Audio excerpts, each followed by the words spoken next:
So hey guys, this morning I'm over at Gary's house. That's his ride there.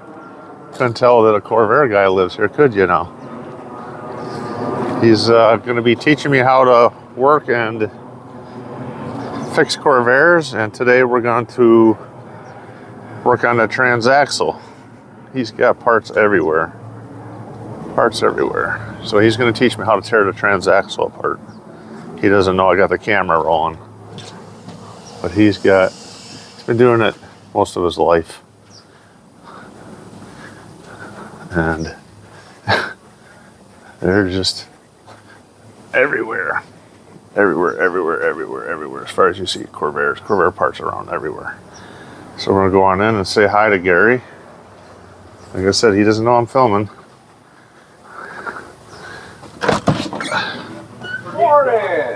Morning, Gary. How you doing? Good. Things are working well. This is Gary. Three guys working. He's gonna help me. He's gonna teach me a few things. Yeah, hopefully. All right. Hopefully. He's got his TV going. I'll get my stuff, and we'll get working on this. Cool. This is Gary. I met him through through Cactus Corvair Club.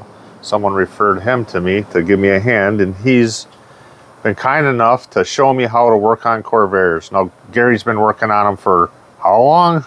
Since 73. 73 started. He started a dealership. Right. Yeah. And he put you to school. And put me through GM school. And,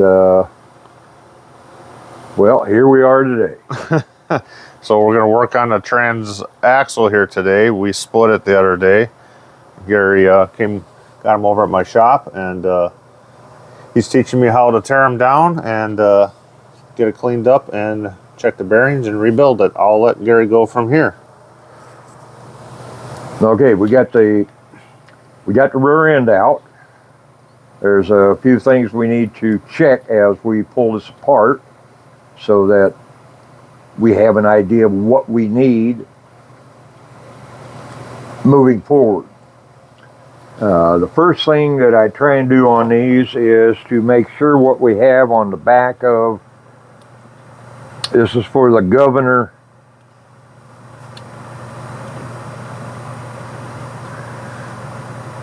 drive that's in the transmission, is on this piece here. And do we have 3 or 2, or how many do we have of the shims? How many shims you supposed to have on there? Well, it depends. Okay. On how the transmission is built and going down. I don't think this has ever been split. It could be. I could be wrong, but I don't know.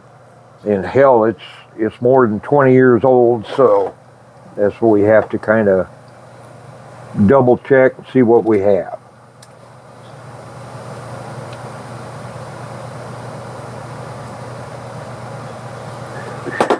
All right, now when you put that back on, there's a reverse way. Right, yeah, you put that on first. It can only go on one way, though? No, it can go on both ways. Both directions, there we go. And it doesn't matter. I noticed as I took these off that one of these felt like it is thicker than the other. And on a person's little notepad, as he pulls these apart, we probably should write down the numbers or what they are for thickness. All right, this is 10 thousandths. And this one here is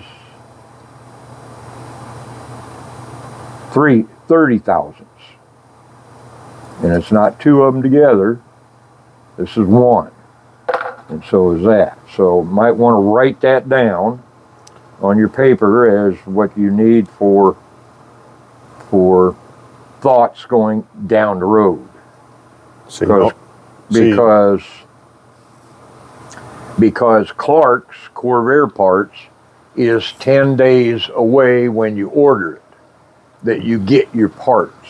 So we got to put new ones in, new shims? Well, no. In 10 days when you get parts,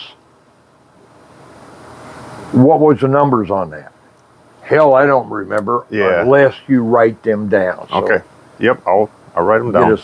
Get us a little page going. All right, on the shims, you said if there's 2 mini shims on there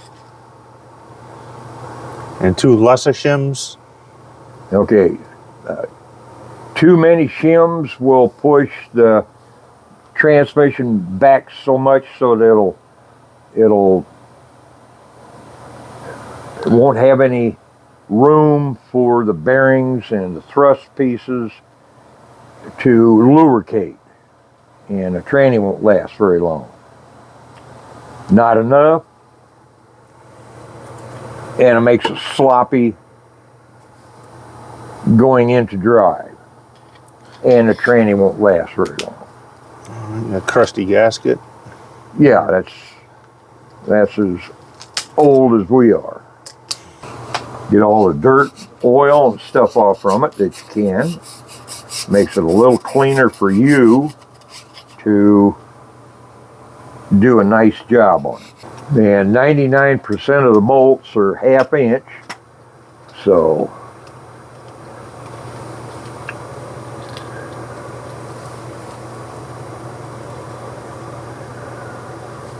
come out of there.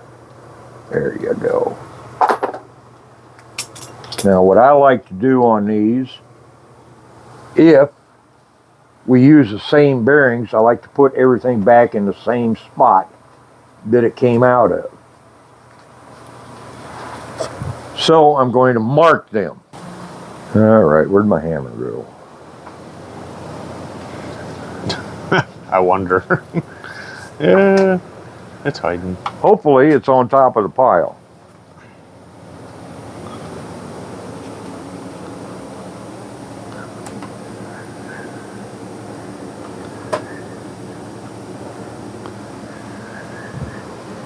Okay, when you can't find your hammer and you still want to mark something, go to Plan B.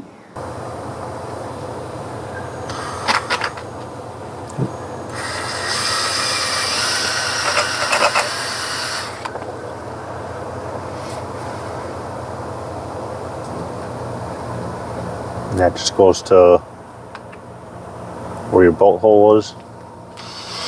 Yeah.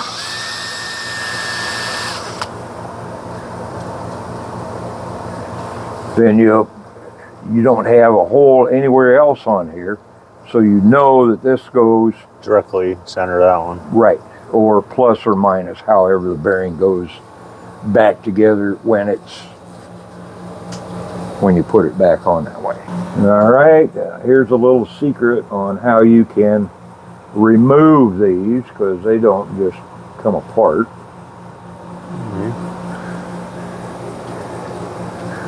Throw a bolt in there.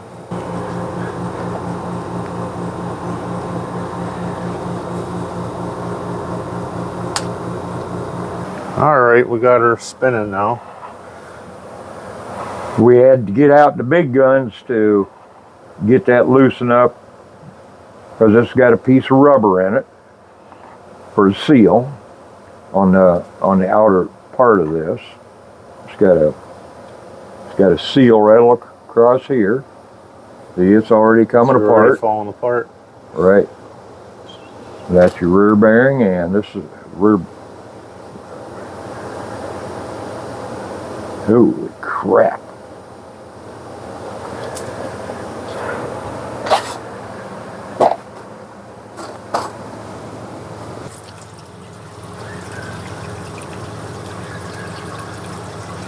Yep, we're gonna need new bearings.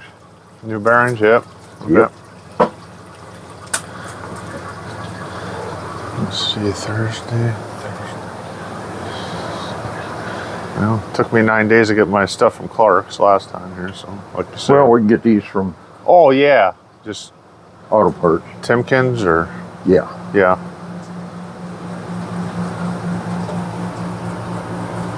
Oh yeah, you can see it's Pitted, pitted. so it's had some rust in it. Some water in it. Well, this one originally came from Florida too, so. Salty water. Okay, here's the innards.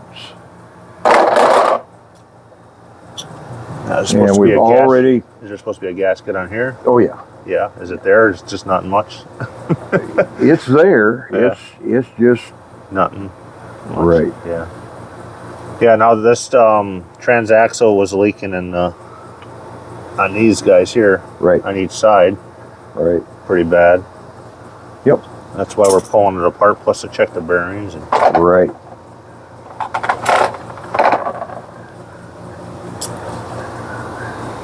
Okay, we got to take this off.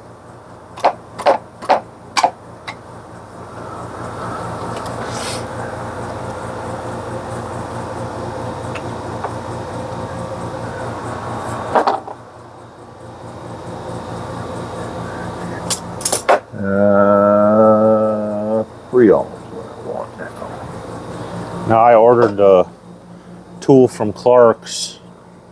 It fits in here, and it's got like a, I don't know, 1/2 inch.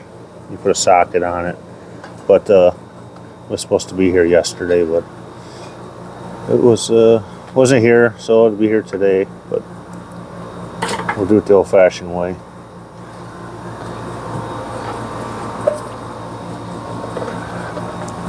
Now this is supposed to be the good stuff. I don't know. First time I've tried it. But I was told this is the good stuff.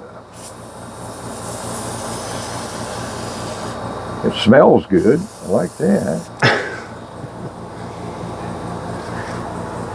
And then what I like to do is tap around on it. Yeah, so it's got a sweet smell to it. Yeah.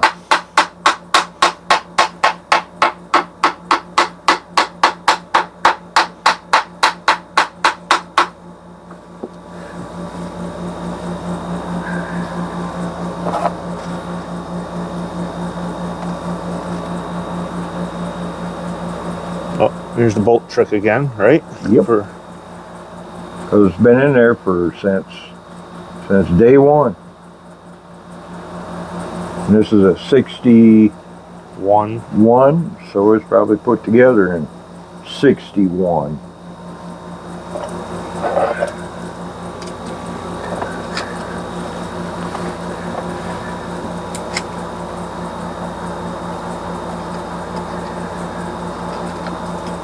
Did we have to mark that or no?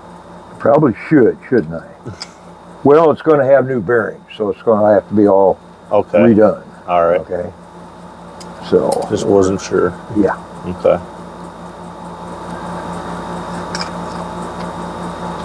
But normally you would mark that maybe? Right. Put a punch or right. something there, drill a hole.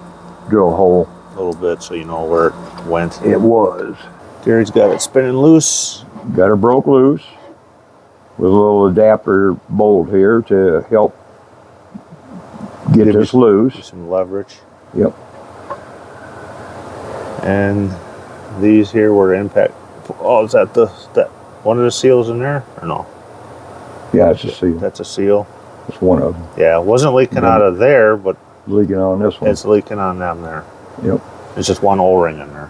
Right. Okay. And this one is not an O-ring anymore. It's a flat ring. Flat ring, yeah. I got you.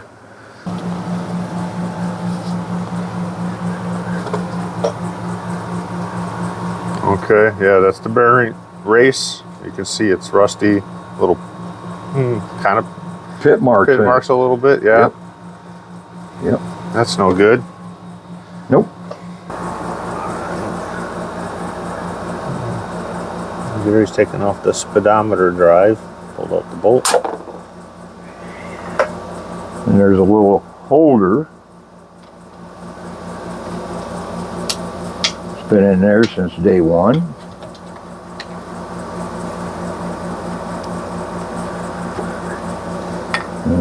Yeah.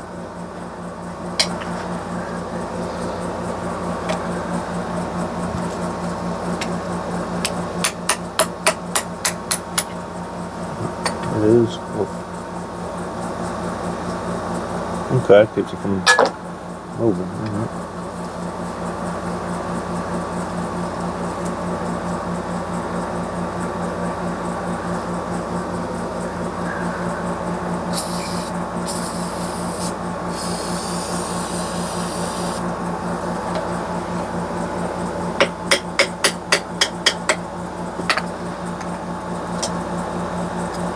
Pull straight out. Okay. Yep.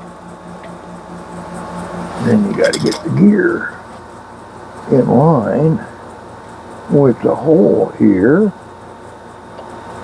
And there she be. Now is that the plastic gear that could be junk that you replace, or no?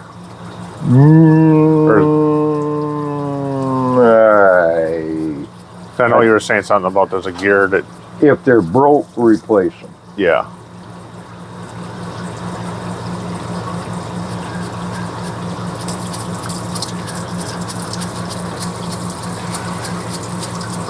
And you got to know what gear to get for your gear ratio.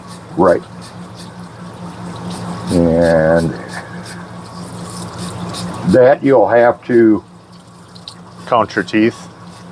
Right. On your differential. Count the teeth on differential and count the teeth on the little plastic gear, because they come in different sizes.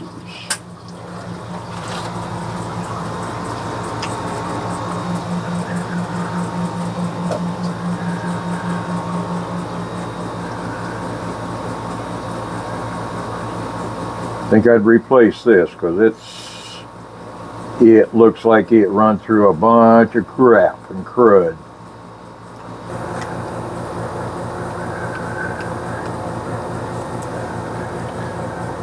What does that one hold? Oh, that one holds this, your other, The keeper. oh, the keeper, okay. Yeah. Keeper that holds Gotcha. this Gotcha. from turning. There it is. You wouldn't know it's under the other crud. This one's probably the side that was leaking pretty good. Yep. We both worked on it together. We got it to move, unloosen a little bit. Backwards and forwards. Yeah. It takes it a little bit back, a little bit forward, break that rubber seal loose. Yeah, it worked. As soon as we went back, and she went back, and then she came back forward. Like she's supposed to. Yeah. Like it did when it was brand new. We've been fighting with it that other way. Yep. Trying to loosen it. There's number 2. Oop. Number 2. Yep.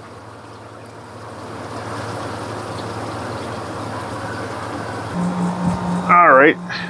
Now what do we do next here on it? All right, we're going to remove the innards.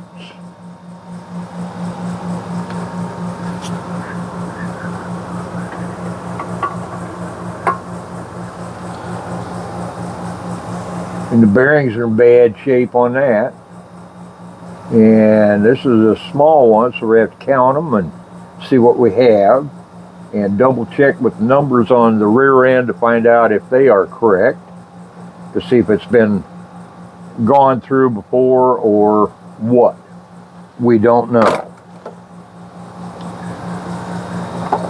Now here's the fun part, because this is actually bigger than the hole that it's in.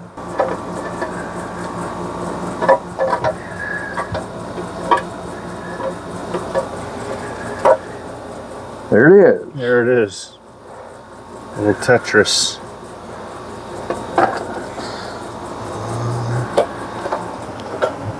And it's out and apart.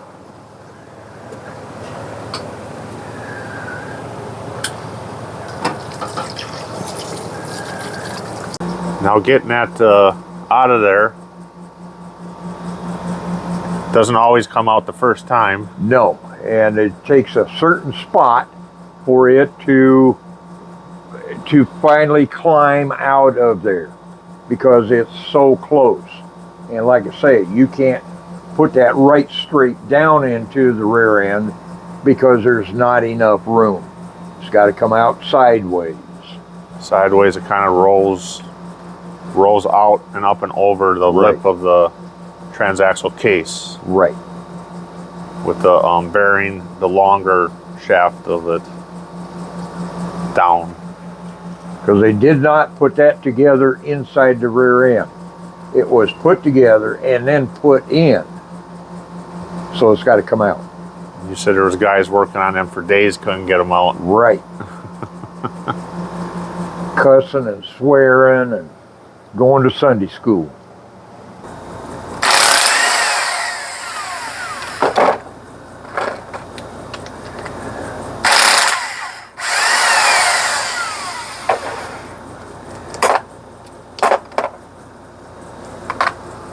Down here, under this machined flat piece right here, there's a serial number on there. And that's where the serial number is supposed to tell you what it is. Originally, but right. That's all good, could have been changed.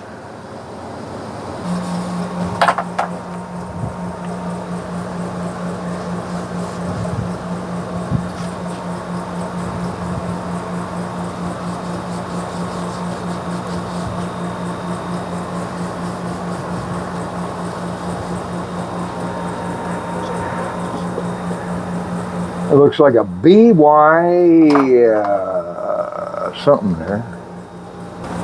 BY13. Yeah, I'd say that. And then we could look that up in the Clark's book. primer. Yeah, Junkyard primer. Right. Handiest little book around.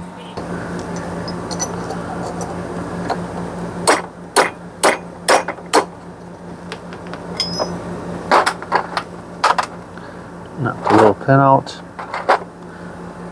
Is there one on each side? Nope. Nope, just one pin. Just one Oh, pin. okay, and then it pushes it through. Right.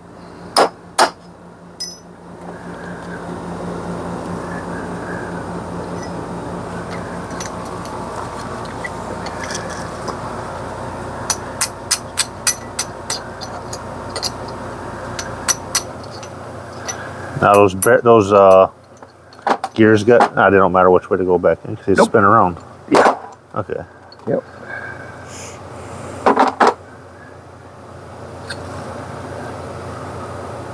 Okay, there's a washer in there. Yep. Spacer washer. Got to double check them, make sure they're in good shape. I've seen them crushed, messed up, all that kind of stuff.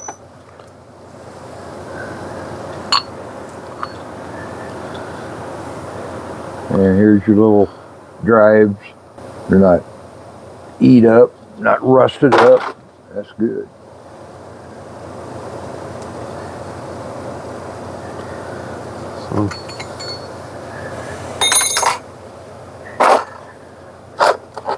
Okay, that's there. That one's gone. So. All right, so Gary's knocking the bearing out of there and slowly working it out back and forth each side, sliding off.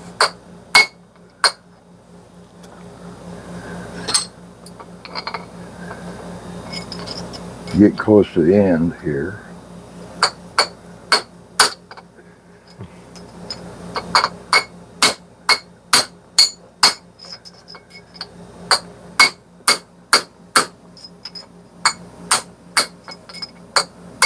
There we go. I got her.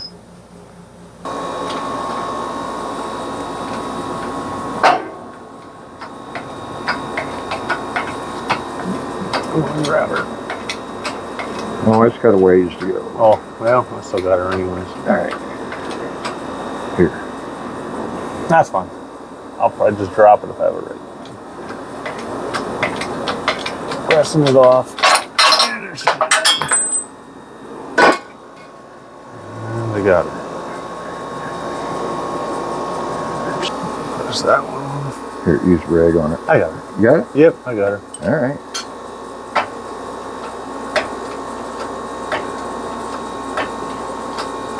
Pressing the other bearing off.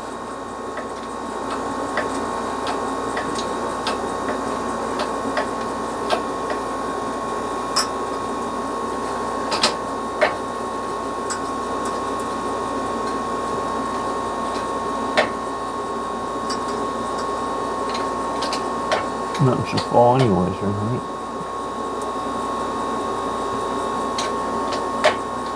Yeah, it should fall.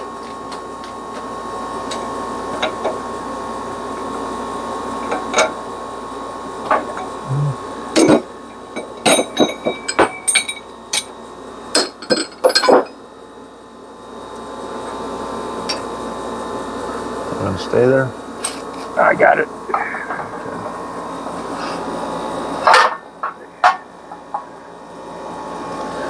At the same time, we're pressing that off. No. Well, it was coming up, right? Or no? Right. Yeah. Right. So I got to press it back on. So. Press it back on with the new bearing. Right. But I can't lose this shim here. Okay. Can't lose that. All right. Now Gary just knocked this bearing off of here. We got that one off. Not too much left here, eh? Nope. We got to pull this out. Yeah. All right. That's be our next thing now. Bearings are out, and we'll pull that out. Yeah. All right. So we just pressed that out outside. We just press this out of that. Take a look at this. The whole rust, and notice the way the seal is. Yeah. Okay. Okay. It's pointed out to me. Yeah. Okay, this goes down when it goes back together. So it's in. So when it goes in, this goes down to the bottom of the. Okay, so oil can leak through it? Right. Okay. Right. So oil can leak through it. The seal faces down. Right. This is the bottom of this shaft. This is the top. This is where the torque converter holds its weight onto. So it's a real good idea to sand this off nice and smooth with some emery cloth. Get that real nice and smooth. So when the torque converter goes back on it with a new seal, with the piece, because the seal's out here on the outside, this has a fresh spot to put itself back into shape. On the two shims here, we just reuse those. One's 10,000s, one's 30,000s. Right. We reuse those. You don't have to change them unless you're changing to a different automatic transmission. Then you would have to re-shim it at that time, correct? Right. Okay. Let's just say we're putting a rebuilt transmission on that rear end. A different one? Right, a rebuilt, different one. Yep. Let's just say we're doing this. I'd try and get another seal or another shim. And then how I would do this is set the transmission with the shaft sticking up.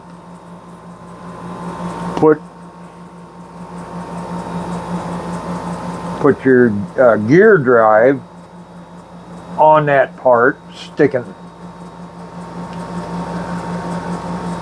so that you can slide the rear end on top of your transmission and see if there's a gap between it. If there's a gap between it, take out 10,000s. Still has a gap,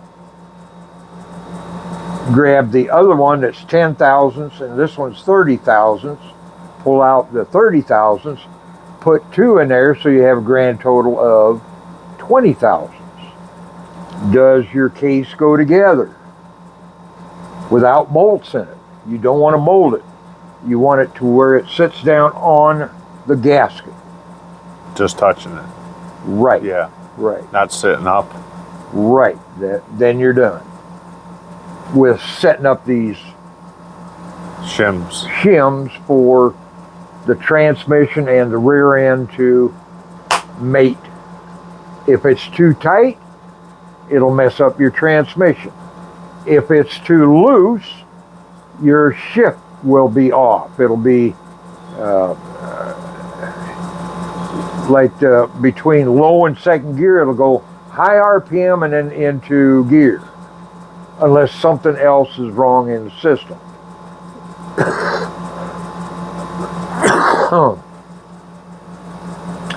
But that's another day and another part of, oh my God, what do we do now?